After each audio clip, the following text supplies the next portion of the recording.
Good morning mga ka-riders, samahan niyo muna ako at maglalakad lang tayo papunta sa pagpasok sa trabaho. At ang ating motor walang gas. Hindi, joke lang. Kukunin natin yung RFI natin kasi pinagawa natin mahina na baterya. Pinapalitan natin. So, hindi naman tayo pwede magdoble ng motorsiklo. Iwanan muna natin itong isa dito sa bahay. Then, may natuklasan na kung shortcut papunta ron sa opisina namin. Ang tagal ko nang bumabiyahe siguro from dito sa bahay namin papunta sa opisina. Mga less 15 minutes. So, na-discover ko meron palang shortcut dito sa amin. Kaya samahan niyo ako. Tingnan natin kung ilang minuto ang ating gagawing paglakad. Okay, kailangan alas 8 nasa trabaho na tayo sa office, sa Capitol. Ang oras ay eksaktong 7:40. So may 20 minutes pa, tamang-tama. Kailangan natin mag-log in. Okay, umalis tayo dito sa bahay na eksakto 7:40. So ito yung diretsong yan yung papunta sa highway namin. Siguro palabas dito, kakain ng mga 3 to 4 minutes. So dito tayo sa kaliwa.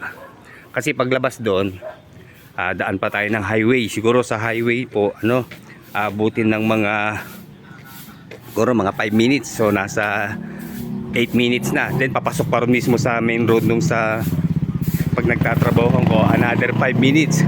So almost 15 minutes po. So ito, nakadiscover tayo ng shortcut dito sa likod bahay namin Tagal ko nang nakatira dito, meron palang daan. Ito yung likod bahay namin.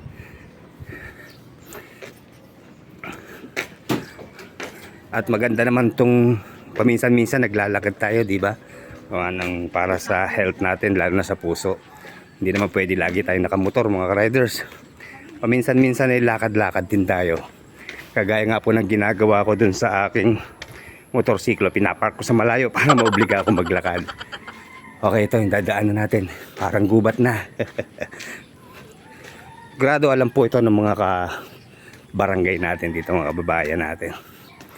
At malaking bagay itong may shortcut lalo't nagmamadali ka. Hinihingal na kagad tayo bago pa lang naglalakad. Bagay may kalsada naman dito na pinagawa, kaya okay lang. Ayan yung palabas ng highway sa kanan. So dito tayo sa kaliwa.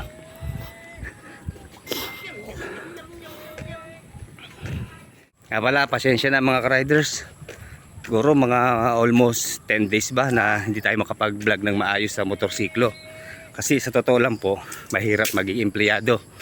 Pero sa tamad, mahirap talaga maging empleyado. Kailangan masipag po. So siyempre priority natin yung ating trabaho at tayo po ay government employee So yun dapat talaga ang nakalaan yung oras natin na 8 hours. So kapag may time naman, nakakapag-vlog tayo. Siguro na lang, Sabado-Linggo na lang tayo nakakapag-vlog. Kaya nahihirapan tayong makapag-update. Pero may mga naka-line up po akong motorsiklo na i-vlog ngayong linggo. Sana dumating na sa Sabado o Linggo. Meron tayong inabangan yung Aerox version 3. Siguro last month pa po nagdatingan ito. O last week lang sa Manila, lalo na. Pero dito po sa probinsya sa amin, medyo delayed. Pero ang advice sa akin, siguro mga Sabado dadating na. Isa pa yung Rosy Force. Ayan.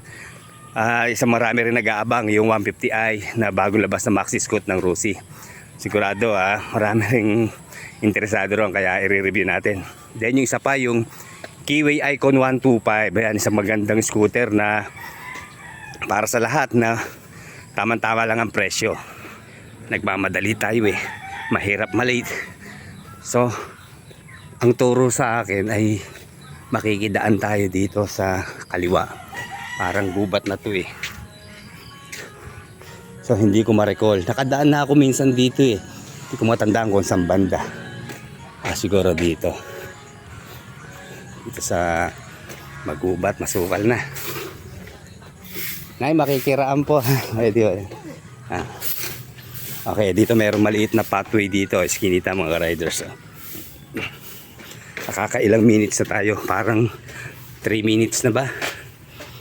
Kaya lang dahan-dahan, baka may aso. Meron nga. Ayun, buti mabait. May manok pa. Good morning.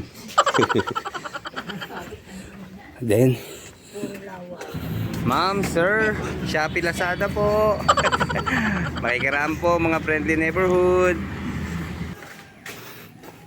Kaya lang mga ka-riders ha, nag-ano tayo eh.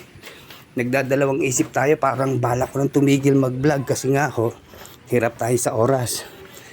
Kaya lang, naging hobby na natin eh. Saka syempre may extra income, nakakatulong din.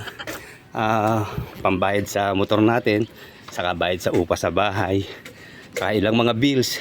At may advice ko lang sa ating mga kapwa employee, ano ha, siguro matuto na tayo mag-ipon. Kasi huwag kayong gumaya sa akin, nung kabataan ko pa, naging waldas din tayo sa pera eh, loan and loan. Tapos mall dito, mall doon, bili ng cellphone, upgrade ng motor. Kaya ayun na nangyari, naubos ang sweldo natin, wala nang natitira sa sweldo natin. Tapos long term pa yung kinuha natin na utang, kaya sa huli talagang grabe epekto. Okay lang kung dalawa kayo nagtatrabaho, pero kung ikaw lang ang nagtatrabaho, nakakaawa ang pamilya. Kaya habang may lakas pa, bago tayo magretiro, siguro magtuto tayo mag-ipon ng pera para sa future natin. Okay lang kung maraming tutulong sa atin, paano kung wala? Lalo na matanda tayo, baka miski pambili ng gamot, maubusan tayo. Kaya yun lang ang lesson mga ka-employee ha. Ipon-ipon tayo. Okay, ito na tayo sa barangay road namin. Nakaano tayo siguro 5 minutes o 6 minutes na. Kaya tama 7:45. Kailangan nating parating bago mag-8 sa office. May isa pa tayong dadaanan. Tawid ilog na lang mga riders. Sarap din naman naglalakad eh, oh. Yung pagpapawisan ka, na-exercise yung heart natin, di ba? Yan lang ang kipot ng kalsada rito.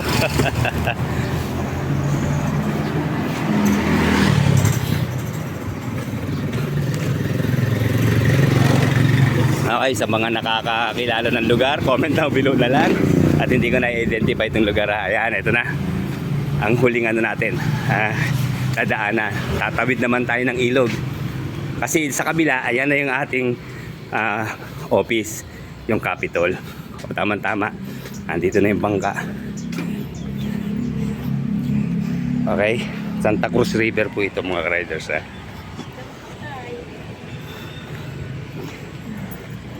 May bayad to, parang 2 piso ba o 3 piso.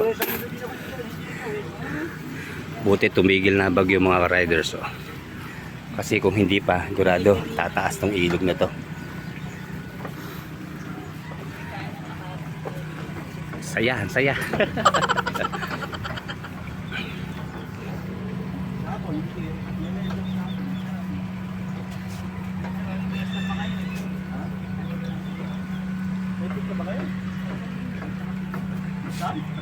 Para tayong turista.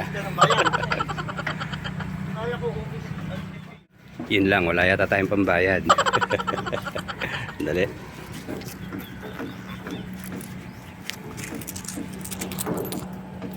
Ano ko, 10 na ibibigay natin.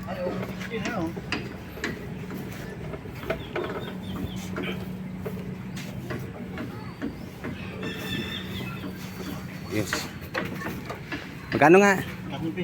Ito na, 10. Taas ang gasolina. Pagbalik ko, libre na ako ha. Thank you, thank you. Ayan, packet na tayo. Tama-tama oh. Kita nyo oh, wala pang mga 10 minutes eksakto mga riders oh. 10 to 8 na eh oh. Andito na tayo. Katawid na tayo. Nakapag-exercise pa, di ba? Ayan na ang ating office. Yan sa Capitol. Kaya yung mga ka-riders abang-abangan nyo lang po. Pipilitin kong maisingit pag may oras. Kaya lang sa totoo lang, wala pa po talaga dito sa province natin yung mga inaabangan natin mga motorsiklo eh. Basta nabalitaan natin at may nagpi-feedback naman po sa atin eh. Kung meron na sa kanila mga store. Okay, sige. Maraming salamat po mga riders ha. Like, comment, and subscribe sa ating channel eh. Salamat.